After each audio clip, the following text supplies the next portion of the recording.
Hello, hi guys.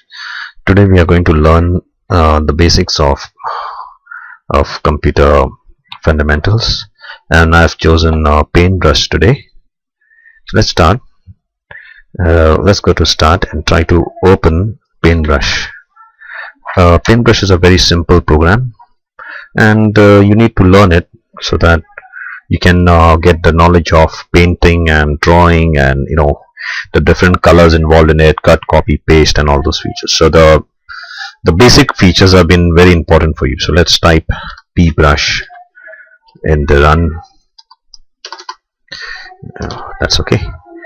And in the run dialog box, you just type pbrush and say enter. There you open Paintbrush, and you can see the quick access toolbars also present over here. And then you find the save button in that order. You have the icon of Paintbrush here at the top. You can see the menus over here, home and view. So this is what Paintbrush is all about. You have a scroll bar, and you have the zoom option also, right? Okay, so what about if you go and see over here, there is minimum, restore, and close button. Now what I'm going to do is I'm going to take this particular brush over here, or so you can say a pencil, and use the black color. So I'll just take the pen over here, the pencil over here, and then I'll take the black color, and I'll start drawing something. Maybe you can see what I'm doing, a mountain, and when I'm using a mountain, I might change the size of my pencil to a little higher thickness. You see this, and still more further than this. So if you want to see it, if you want to zoom and see what's happening, you can click on the zoom button here, and you will have a rectangular zoom up. Just click on that area. The more you click, the more zoom it will get, and this is the maximum zoom, that is 800. So you can always use the right click of your mouse button and move out of it. Adjust your scroll bar from vertical and horizontal scroll bar, and then you can also draw back again on that area. So this is the pencil, how it's worked on. Now you can always delete this, whatever you have done. And how to delete it? There's a rectangular selection tool. You can either delete by using the rectangular part. You see how I'm selecting and moving it and dragging it and deleting it, or I can just use a freeform selection tool, which you can select only a particular portion of that mountain. You see that, and move it out. So you can delete it. Just press the delete key in this manner, or in the rectangular manner. Ctrl Z, sampling undo, and we can also use select all to delete the entire image. So no need of erasing it. There's an eraser tool here also to erase small areas of the drawing. You see this, and as I told you, if you cannot see, you have to always go zoom in, and that will help you to be more precise in your erasing. That's very good. So you can always use this eraser tool. You can use the selection tool also, as I told you, or the rectangular tool, select tool. Now I'm going to show you how to use the next tool, and that is the fill tool. Okay, and then work on these colors and on these shapes. When you want to do one round circle, you can always go for the shapes. There's a shape toolbar here, and there are different types of shapes available here. So that, and there's a fill button over here. So that,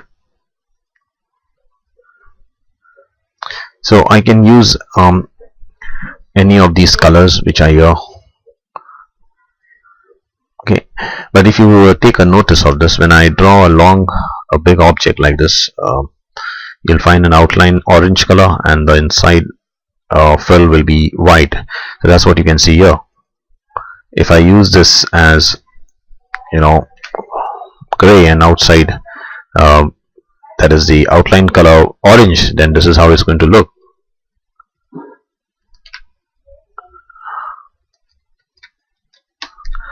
Okay, now what I'm going to do is I'm going to use fill for the color. You saw that? So the fill is this and the outline is this.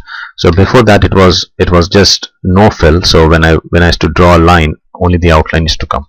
So now if I want to use fill, then I'm going to use fill here for this color, and when I draw a circle, the ellipse looks like this. Okay, now I'm using always the shift key, not the control key. So I'm holding down the shift key to get a proportionate round circle, and that is how this is done.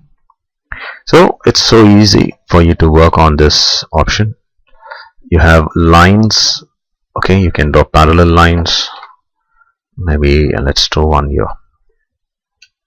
Same thing, hold the control shift key and that's it. And remember, you can always change the color of the line by clicking on the color and then using the appropriate color which you need. See that? And then again over here. Don't forget to click here back and then again click on this and drag on this. So there it is. I've used combination of these lines, and as I told you, color for a line there's no color.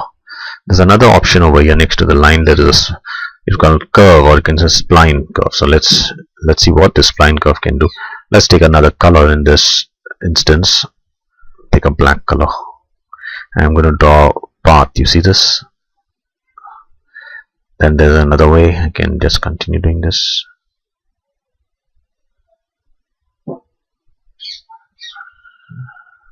Okay, well, that's coming okay. Now I can again do another one here halfway around. That's good, not bad. And I'll continue with this.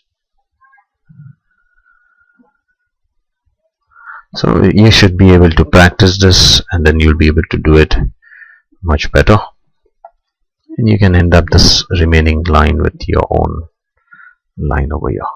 Now remember, if the path, this is a path, or the object is closed, then color can get filled. But if it is open, like for example, let me show you, if any of the object or a path is open and you try to fill color in that, what will happen? The color will pour out. So in the instance of this, it's okay.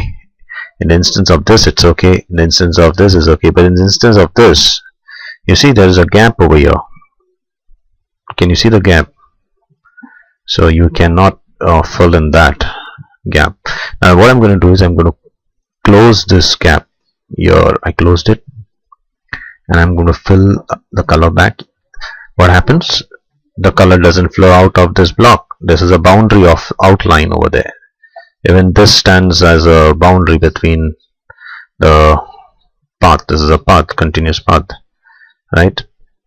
So you must close the path, otherwise you not get the right boundary. Okay, so let's zoom out by doing right click out there, and we'll take this eraser tool and really erase it.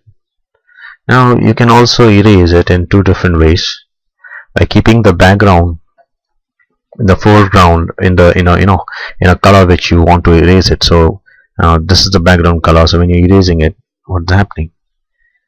You can see the background behind it. And when you're doing right click, what happens when you do right click? It's the same thing. So left click or right click doesn't matter. It's the background which is important. And if you take a look over here, you can see that the foreground is getting the foreground color which is selected is getting erased, and not any other color. But over here, any color is getting erased. For example, here I'm trying to erase this. It erases on the normal click, but in the normal on the right click, you see only the color which is over here that gets erased. Now if I'm doing an object like this, by doing right click, and now I'm going to use the eraser tool to erase this, it erases in a normal way. But if I do right click, it doesn't erase there, it erases only inside that foreground color. So this is really practice, and you can always do this till you understand what exactly is happening. And I'm going to undo and click on this pick tool, this drawing tool here. I'm going to click on this gray area.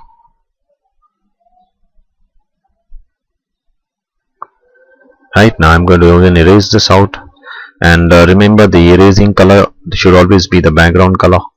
So if I'm erasing anything, the background color is this, so it gets erased to that. This is how you use your. Let me get rid of the whole thing by saying Ctrl A, select all, and delete button. So there it is. So this is your session 1 of Paintbrush. I hope you enjoyed it, and you need to practice. You can do any drawing with the help of what I've shown you, and we will slowly go to the next session. Okay, so thank you guys once again.